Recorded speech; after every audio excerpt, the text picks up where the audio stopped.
حضرت امام حسین عالی مقام رضی اللہ تعالیٰ عنہ کی شہادت مبارکہ سے جو ہمیں اسباق ملتے ہیں اس میں سے ایک سبق آپ کی خدمت میں عرض کرنے۔ سب سے پہلے تو اپنی زندگی کے اندر 24 گھنٹوں میں سے اچھے طریقے سے سوچ کر سمجھ کر فکر کر غور کریں کہ ہمارے پاس 24 گھنٹوں میں سے کتنا وقت ہے جو ہم نے صرف اس لیے صرف کیا ہے کہ ہمارا دین کچھ تھوڑا سا آگے بڑھ جائے اور دین کے لیے ہم کچھ اپنے آپ کو پیش کر سکیں۔ اپنے وقت کا تعین کریں، اس کے بعد پھر اپنا جتنا مال اللہ نے دیا ہے اس مال میں سے آپ دیکھیں کہ ہم کیا اس میں سے اتنا کچھ نکال رہے ہیں جو تھوڑا بہت ہمارے مذہب کے لیے، دین کے مشن کے لیے کام آ جائے۔ کچھ نہ کچھ آپ باعث بنے دین پھیلانے کا۔ رسول کریم صلی اللہ علیہ وسلم نے اس ڈیوٹی کو اس رنگ میں بیان کیا ہے۔ حضور نے فرمایا کہ بلغوا انی ولو آیا، ایک آیت تم تک پہنچ گئی ہے، اب میں تمہاری ڈیوٹی لگا رہا ہوں کہ تم نے اس آیت کو آگے پہنچانا ہے۔ صحابہ اگر ابلاغ دین نہ کرتے، تبلیغ نہ کرتے، اپنے پاس چیزیں رکھتے تو ہم تک دین پہنچتا نہ۔ انہوں نے بڑی ذمہ داری کے ساتھ، روایت حدیث کا معاملہ ہو یا حفظ دین کا، بڑی ذمہ داری کے ساتھ پھر ہمارے محدثین نے محنت کی اور کتابیں جمع کر کے ترتیب دے کے ہم تک پہنچائیں۔ ہماری یہ ذمہ داری ہے کہ ہم خیر کی بات آگے پہنچائیں، خیر کی بات۔ ہمیں بڑی مثالیں آتی ہیں، بڑی ساری چیزیں ہمارے پاس ہوتی ہیں، بڑا کچھ ہم کہہ سکتے ہیں، بڑی ہمیں کہانیاں یاد ہوتی ہیں، تو یہ تو ہمیں الجھا دے گا یہ سارا معاملہ۔ کیا یہ اچھا ہو کہ ہم جمعے والے دن اپنے خطیب صاحب سے جو حدیث سنتے ہیں اسے اچھے طریقے سے ذہن میں بٹھائیں اور پھر پورا ہفتہ گھر کے اندر، بازار کے اندر، گلی کے اندر، دوستوں میں، بچوں میں جب بھی بیٹھیں تو اپنی بات مدینے والے رسول کی بات سے شروع کریں، اور آپ کو ذائقہ اتنا ملے گا کہ کسی نے حضرت ابو ہریرہ رضی اللہ تعالیٰ عنہ سے پوچھا تھا کہ آپ کو کیا شہد لگا ہوا ہے کہ ہر وقت لوگ آپ کے گرد بیٹھے رہتے ہیں، ہر وقت مجمع ہی رہتا ہے؟ کچھ لوگ ہوتے ہیں نا جی، وہ بیٹھ جائیں تو محفل ہو جاتی ہے، چلنے لگیں تو جلوس ہو جاتا ہے۔ کچھ لوگ ہوتے ہیں، تو کہا حضرت آپ کون سا شہد ہے؟ تو حضرت ابو ہریرہ فرمانے لگے شہد میاں کوئی بھی نہیں، میں نہ کسی کو اپنی بتاتا ہوں، نہ باپ دادا کی بتاتا ہوں، نہ برادری قبیلے کی بتاتا ہوں، میں تو جس کو بھی بتاتا ہوں محمد عربی کی بات ہی بتاتا ہوں۔ تو بس یہ آپ سمجھ لیں کہ میری بات بن گئی ہے تیری بات کرتے کرتے۔ تو ایک یہ بات آپ نے ذہن میں رکھنی۔ دوسرا پیغام میرا آپ کے لیے یہ ہے آج کی اس خوبصورت بزم میں کہ دین اور دیندار لوگ ایک نیکی کریں کہ وہ لوگوں کے دلوں میں اگر دین کی محبت نہیں بھر سکتے تو کم از کم نفرت تو نہ بھریں۔ اب تو یقین کریں کہ تکلیف روز بروز بڑھتی چلی جا رہی ہے۔ یوں لگتا ہے کہ دین دنیا میں صرف بحث کرنے کے لیے آیا، لڑائیاں ہی لڑائیاں، مناظرے ہی مناظرے، بحث ہی بحث۔ کیا شکل دکھا رہے ہیں ہم لوگوں کو مذہب کی کہ اس میں صرف بحث ہے، لڑائی ہے۔ نبی پاک صلی اللہ تعالی علیہ وسلم کم ناراض ہوتے تھے، لیکن مسلم شریف میں حدیث ہے، کچھ لوگوں نے شکایت لگائی کہ یا رسول اللہ صلی اللہ علیہ وسلم ہماری مسجد کا امام لمبی نماز پڑھاتا ہے، کوئی اتنا قابل تعزیر جرم تو نہیں تھا، نماز لمبی پڑھاتا ہے۔ تو مسلم شریف میں ہے کہ اللہ کے محبوب صلی اللہ تعالی علیہ وسلم غضبناک ہوئے، اور لفظ کیا ہے؟ حضور فرمانے لگے میں لوگوں کو دین کے قریب کرتا ہوں، تو دور کرتا ہے۔ فرمایا خود پڑھنی ہو تو جتنی مرضی لمبی پڑھنا، لیکن لوگوں کو مختصر نماز پڑھا تاکہ وہ دین کے قریب آئیں۔ حضور مفتی اعظم عالم اسلام شہزادہ اعلیٰ حضرت شیخ مصطفیٰ رضا خان صاحب رحمۃ اللہ علیہ، ہمارے دادا مرشد، آپ کے خلاف کچھ لوگوں نے کتاب لکھی اور بریلی شریف کے عرس میں وہ کتاب بانٹی گئی۔ 24 سفر کو علماء کی وہاں میٹنگ ہوتی ہے اور ہزاروں علماء اس میں، راسخ العلم لوگ وہاں موجود ہوتے ہیں، راسخ العقیدہ۔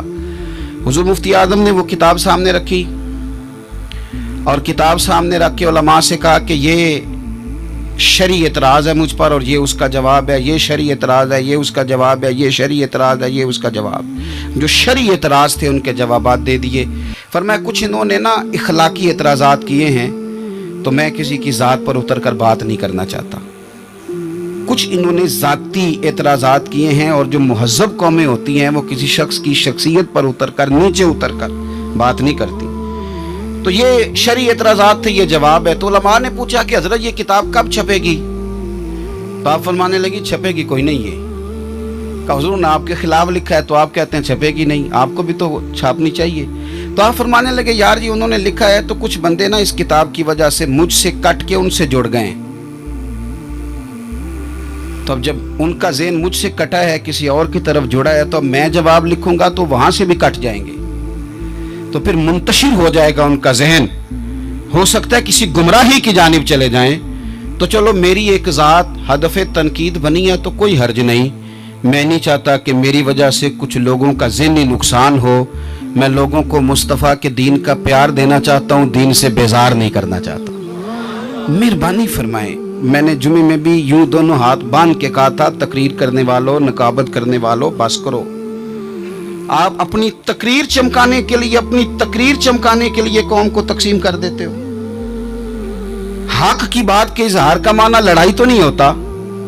ہمارے جتنے بزرگ تھے وہ سارے حق کی باتیں کرتے رہے، لیکن اتنا انتشار، اس قدر زیادہ جو ہے وہ تانا زنی، اس قدر زیادہ خوف کا معیار۔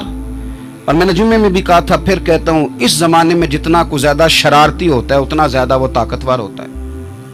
شریف آدمی شرارتی کا مقابلہ کیسے کرے گا؟ ہم نے شرارتی لوگوں کو مضبوط کر دیا ہے۔ تو دین سے نفرت نہیں دلائیں، لوگوں کو دین کے قریب کریں، لوگوں کو دین کی محبت دلائیں، لوگوں کو دین کے قریب کریں، دین کا ذوق دلائیں، لوگوں کو قریب کریں۔ آج کی بات ہے، ایک دوست بڑی دور سے آیا ہے، آج کی بات بڑی دور سے، تو اس نے مجھ سے آ کے کہا کہ حضرت صاحب اب تو میری حالت یہ ہے کہ میں گناہ کر کر کے تنگ آ گیا ہوں، میرے ارد گرد گناہ کے مواقع رہتے ہیں، میں تنگ آ گیا ہوں، لیکن میں ایک منتشر آدمی ہوں، مجھے ہر وقت کا وسوسہ، ہر وقت کی پریشانی، ہر وقت کی مصیبت۔ وہ کہتا ہے میں جس عالم کے، درویش کے، صوفی کے، مولوی کے قریب جانے لگتا ہوں اس کے خلاف مجھے کوئی نہ کچھ ہے مل جاتی ہے۔ تو دین سچا ہے، کھرا ہے، تو کیا ایسا نہیں ہو سکتا کہ دین پہ عمل کرنے والا بھی کوئی کھرا مل جائے؟ میں جدھر جاتا ہوں مجھے کوئی نہ کوئی اس بندے کے خلاف کہانی مل جاتی ہے۔ تو یاد رکھیں، جب لوگ دینداروں سے نفرت کرتے ہیں تو پھر دین سے نفرت کرنے لگتے ہیں۔ یہ ہم نے تباہی کر دی ہے، ہم نے ظلم کی انتہا کر دی۔ مہربانی فرمائیں، یہ بڑا صاف ستھرا دین ہے، یہ بڑا پارسا دین ہے، یہ بڑا کھرا دین ہے۔ اور یہ جو آپ کو لوگ بتاتے ہیں نا سارے غلط ہو گئے، ایک میں صرف ٹھیک بچا ہوں، تو انہیں بتاؤ تمہاری بات مانے کہ مدینے والے رسول کی بات مانے؟ نبی پاک صلی اللہ علیہ وسلم نے فرمایا میری امت کبھی گمراہی پر جمع نہیں ہوگی، یہ نہیں ہو سکتا کہ ساری گمراہ ہو جائے۔ تو اس لیے انتشار کا مزاج چھوڑیں اور لوگوں کو میٹھا، ٹھنڈا، پیارا، خوبصورت دین لوگوں تک پہنچائیں، میٹھی بات کریں اور اچھے طریقے سے لوگوں تک پیغام حق پہنچائیں۔ لوگ کہتے ہیں جی میں بات سچی کرتا ہوں اس لیے تلخ رہتا ہوں۔ نبی پاک سے زیادہ سچی بات تو کوئی بھی نہیں کرتا تھا، حضور بات بھی سچی کرتے تھے اور لہجہ بھی شہد سے زیادہ میٹھا ہوتا تھا۔ تو یہ کون سی کہانی سنا رہے ہو؟ نہیں کہ میں کڑوا اس لیے ہوں کہ میں سچ بولتا ہوں، سچ کڑوا نہیں ہوتا، سچ تو شاندار ہوتا ہے، سچ تو سونا ہوتا ہے، سچ کا تو چہرہ نکھرا ہوا ہوتا ہے۔ سچ کا کڑوا ہوتا ہے، کڑوا کسیلا تو ہے، اس لیے تو نے ساری تباہی اتار دی۔ تیسری بات، آج کی اس گفتگو میں تیسرا پیغام امام علی مقام کی شہادت کے لحاظ سے یہ سنیں کہ ضروری نہیں کہ جو بات آپ کر رہے ہوں سارے لوگ اسے ایگری بھی کریں، یہ بھی ضروری، تو سب کو منوانے کا مزاج بھی چھوڑ دیں، یہ بھی امام حسین کا پیغام ہے۔ اس وقت تو ڈھیر سارے لوگ یزید کی طرف چلے گئے تھے اور امام علی مقام میدان میں نکلے اور معمولی آدمی نہیں، نواسہ رسول، جگر گوش ہے بطول۔ یہ جو کربلا کی ریت پہ خون بہا ہے، یہ آپ کو پتہ ہے خون کس کا ہے؟ یہ رسول کریم کا خون ہے، یہ نبی کریم کا خون بہا ہے۔ اللہ کرے آپ کو سمجھ آئے، نبی پاک کا خون بہ گیا، لیکن 4.5 سال حکومت پھر بھی یزید کر گیا۔ آپ کو کس بات کی جلدی ہے کہ سارے لوگ مان جائیں اور سارے ہمارے پیچھے لگ جائیں اور سارے جو میں کہہ رہا ہوں اس کے پیچھے لگ جائیں؟ یہ آپ کو جلدی کیوں ہے؟ مجھے جلدی کیوں ہے؟ بھئی وہ 4.5 سال پھر بھی نکال گیا۔ حضرت یوسف علیہ السلام پر جناب زلیخا نے الزام لگایا تھا۔